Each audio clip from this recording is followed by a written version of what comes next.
নমস্কার, আশা করছি সবাই খুব ভালো আছেন। আজকের গুজরাটি থেপলা রেসিপি নিয়ে আপনাদের কাছে চলে এসেছি। এটা আপনারা ব্রেকফাস্টে বা বাচ্চার টিফিন বক্সে অথবা আপনি যদি কোথাও ট্রাভেল করতে যান তাহলে অনায়াসেই এই রেসিপিটা একবার ট্রাই করে দেখতে পারেন। খুব সহজে এবং খুব সহজ পদ্ধতিতে অল্প ইনগ্রেডিয়েন্টসে এই রেসিপিটা কিন্তু একদম তৈরি হয়ে যায়। এখানে দেখুন আমি নিয়ে নিয়েছি মেথি শাক আর পালং শাক। মেথি শাকগুলো দেখুন একদম কচি আর ফ্রেশ, দেখেই বুঝতে পারছেন। একইভাবে নিয়েছি দেখুন পালং শাক। পালং শাকের পাতাগুলো দেখুন একদম কচি আর ফ্রেশ।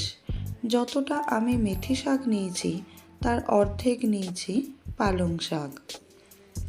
এখানে দেখুন দুটো শাককেই খুব ভালো করে ধুয়ে পরিষ্কার করে নিয়ে একদম ছোট ছোট কুচি করে কেটে নিয়েছি। দেখেই বুঝতে পারছেন একদম ছোট ছোট করে কুচি করে নিয়েছি। এখানে দেখুন নিয়ে নিয়েছি একটা বড় সাইজের বাটি। এখানে যেই কাপটা দেখতে পাচ্ছেন সেই কাপের 1 কাপ নিয়েছি আটা। এই কাপের 3 কাপ আমি এখানে আটা ব্যবহার করব থেপলা বানানোর জন্য। এখানে দেখুন 3 কাপ আটা আমার নেওয়া হয়ে গেছে। এর মধ্যে দিয়ে দিলাম 1 চামচ সাদা তেল। সাদা তেলটা দিলে ময়ামটা খুব ভালো হয়। দিয়ে দিলাম গোটা জিরে 1 চামচ, 1 চামচ জোয়ান। জোয়ানটাকে হাতে ভালো করে ঘষে নিয়ে এর মধ্যে অ্যাড করলাম। দিয়ে দিয়েছি 3টে ছোট সাইজের কাঁচা লঙ্কাকে একদম কুচি করে নিয়েছি। আদা রসুনের পেস্ট অ্যাড করলাম। এবারে দিয়ে দিচ্ছি 1 চামচ হলুদের গুঁড়ো, 1 চামচ ঝাল লঙ্কার গুঁড়ো, 1 চামচ জিরে গুঁড়ো আর 1 চামচ ধনে গুঁড়ো। সব মশলাগুলোকে দিয়ে শুকনো হাতে প্রথমে খুব ভালো করে মিশিয়ে নিতে হবে। দিয়ে দিলাম পরিমাণ মতন নুন। শুকনো উপকরণগুলোকে আটার সাথে যত ভালো করে মেশানো হবে থেপলার টেস্ট কিন্তু তত বেশি ভালো লাগবে খেতে। এখানে দেখুন খুব ভালো করে আমি শুকনো উপকরণগুলো আটার সাথে মিশিয়ে নেওয়ার পরে একে একে কুচিয়ে রাখা শাকগুলোকে অ্যাড করে দিচ্ছি আটার মধ্যে। এখনই কিন্তু কোনো জলের ব্যবহার করব না। এখানে যে শাকের মধ্যে জল আছে সেই জলটাতেই কিন্তু আটাটা অনেকটা নরম হয়ে যাবে। আপনাদের মাখতে মাখতে দেখিয়ে দিচ্ছি শাক মাখানোর পর আটাটা কতটা নরম হয়ে যাবে। আবার বলি তবে বলে দিই থেপলা বানানোর জন্য যে আটা মাখা হয় তাতে কিন্তু জলের ব্যবহার করা হয় না। এখানে দেখুন নিয়ে নিয়েছি 1 বাটি দই। এটাকে আমি রুম টেম্পারেচারে রাখা দই ব্যবহার করছি। এই দইটাকে দিয়ে পুরো আটাটাকে খুব ভালো করে মেখে নেব।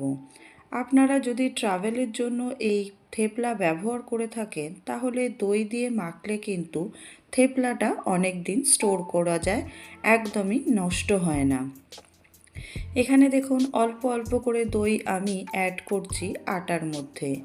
এইভাবে পুরো দইটা দিয়েই আমি আটাটাকে পুরো নরম করে মেখে নেব, যেভাবে পরোটা তৈরি করার জন্য আটা মাখা হয়। আপনাদের যদি আটাটা মাখতে অসুবিধা হয় বা একটু শুকনো শুকনো লাগে তাহলে সবশেষে আপনারা একটু তেলের ব্যবহার করতে পারেন।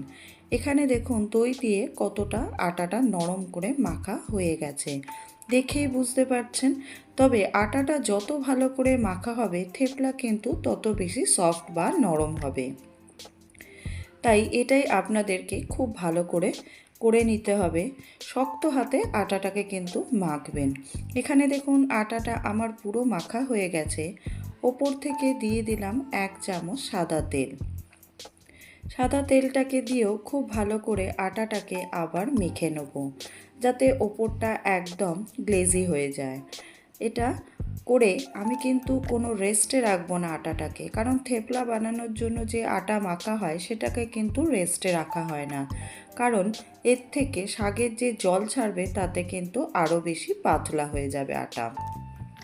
এখানে দেখুন ডোটা থেকে একটা করে লেচি কেটে নিচ্ছি। আর যদি হাতে লেগে যাওয়ার সম্ভাবনা থাকে তাই জন্য নিয়ে নিয়েছি একটু শুকনো আটা। শুকনো আটাটাকে হাতের মধ্যে দিয়ে অল্প একটু মাখিয়ে নিয়ে এক একটা করে লেচি কেটে প্যাড়া তৈরি করে নেব। দেখিয়ে দিচ্ছি কতটা বড় প্যাড়া তৈরি করেছি। এইভাবে পুরো ডোটা থেকে এক একটা করে লেচি কেটে নিয়ে প্যাড়া তৈরি করে রাখবো থেপলা বানানোর জন্য। এখানে দেখুন নিয়ে নিয়েছি চাকি। চাকির মধ্যে দিয়ে দিলাম অল্প সামান্য একটু গুঁড়ো আটা। গুঁড়ো আটা দিয়েই আমি এটাকে বেলে নেব। বেলনির সাহায্যে বেলে এটাকে পরোটার আকারে তৈরি করে নিচ্ছি গোলভাবে। এটা কিন্তু কোনো ত্রিকোণা পরোটার মতন বেলা হয় না, এটা গোল রুটি যেভাবে বেলা হয় সেইভাবেই বেলে তৈরি করে নেওয়া হয়। দেখিয়ে দিচ্ছি কতটা মোটা বা পাতলা আমি এখানে থেপলাগুলোকে বেলেছি। দেখুন, দেখেই বুঝতে পারছেন গোল যেভাবে রুটি বা পরোটা বানানো হয় সেইভাবেই তৈরি করে নিয়েছি। এইভাবে এক একটা লেচি থেকে একটা করে গোল থেপলা বেলে নেব আমি। দিয়ে তারপরে আস্তে আস্তে একটা করে ভেজে নেব। এটা কিন্তু খেতে ভীষণই সুস্বাদু লাগে। আপনারা ডিনারেও এটাকে রান্না করে নিতে পারেন। দেখুন আর একটা এখানে আমার বেলা হয়ে গেছে। এখানে নিয়ে নিয়েছি একটা তাওয়া। তাওয়াটাকে খুব ভালো করে গরম করে নিয়ে তার মধ্যে দিয়ে দিলাম একটা থেপলা। দুদিক খুব ভালো করে চেপে সেঁকে নেব।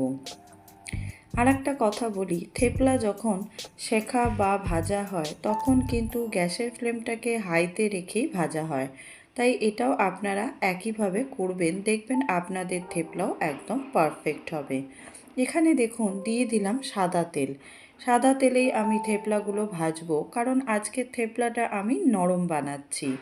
তেল দিয়ে ভাজলে কিন্তু থেপলা খুবই নরম হয়, আর যদি আপনারা ঘি দিয়ে ভাজেন তাহলে কিন্তু থেপলা হবে অনেকটা খাস্তা। তাই যেহেতু আমি নরম থেপলা বানাচ্ছি তাই আমি এখানে তেলের ব্যবহার করেছি। আপনারা চাইলে ঘি দিয়েও খাস্তা থেপলা বানিয়ে নিতে পারেন। এখানে দেখুন একটা ভাজা হয়ে গেছে, আবার একই তাওয়াতে আর একটা দিয়ে দিলাম। দুপিঠ আবার একইভাবে ভালো করে সেঁকে নিয়ে তারপরে অল্প করে তেল ব্যবহার করে এক পিঠ দুপিঠ করে ভেজে নেব। যেভাবে আগেরটাকে ভাজলাম সেইভাবে একইভাবে সবগুলোকে ভেজে নেব। এখানে দেখুন আর একটাও আমার ভাজা হয়ে গেছে। সব ডোটা থেকেই একটা একটা করে থেপলা আমি এইভাবে ভেজে তুলে নিচ্ছি। আমার কিন্তু থেপলাগুলো একদম তৈরি হয়ে গেছে। আমি এখানে দইয়ের সাথে সার্ভ করেছি, আপনারা চাইলে আচারের সাথেও সার্ভ করতে পারেন। দেখিয়ে দিচ্ছি থেপলাগুলো কতটা নরম হয়েছে। দেখুন অনায়াসে রোল করা যাচ্ছে, অনায়াসে ফোল্ডও করা যাচ্ছে। যেহেতু নরম হচ্ছে তাই কিন্তু একটুও ভেঙে যাচ্ছে না। তাই রেসিপিটা ভালো লাগলে চ্যানেলটাকে সাবস্ক্রাইব করার অনুরোধ রইল সকলের কাছে। ধন্যবাদ।